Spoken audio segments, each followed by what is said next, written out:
আজি रातिर 10टी बड़ खबर।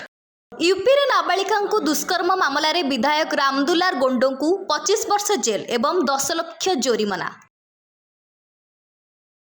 कुकुर आक्रमण रे गुरुतर हेले 9 वर्षीय छात्र स्कूल जीवा समय रे करिथिले आक्रमण। गुरुतर अवस्था रे हॉस्पिटल रे भर्ती। एभली अभावनीय घटना गुजरात रो सूरत अंतर्गत पिप्पलो अंचल उमरा गाँव रे घटिछि।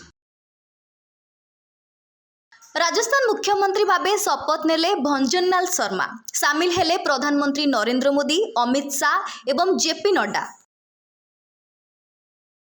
संसद रे स्मोक अटैक घटना रे दिल्ली रो मुख्य अभियुक्त ललित झा को गिरफ करा जायछि। राउरकेला मालगोदाम अंचल रे मातिले लुटेरा छुरामाड़ करी व्यवसायी किले सुना सह 20 लाख टंका लुट। झारखंड हाईकोर्ट रे मदभाटी घटना सीबीआई किंबा ईडी तदंत करने को रुजु होईछि जनस्वार्थ मामला। कांथरे विज्ञापन लगाई फाइन गणिले जिम मालिक।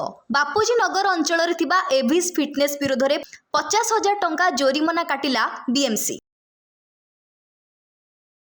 कटक रे बढ़ुची जनसंख्या किंतु बढ़ुनी शौचालय संख्या। शौच पाई समस्या भोगुछंती लोके, सतर्क कले स्वास्थ्य विशेषज्ञ। निर्धारित मूल्य रे धान बिक्री करि पारुनी चाषी। गोटिए गोटिए ट्रक रे 2-3टी गाँवर चाषी टोकन कटुची। राज्य आईपीएस स्तर रे अदल बदल। बी राधिका को मिलिला नुआ दायित्व। आज रातिर 10टी बड़ खबर को एठी रखुचु। नमस्कार।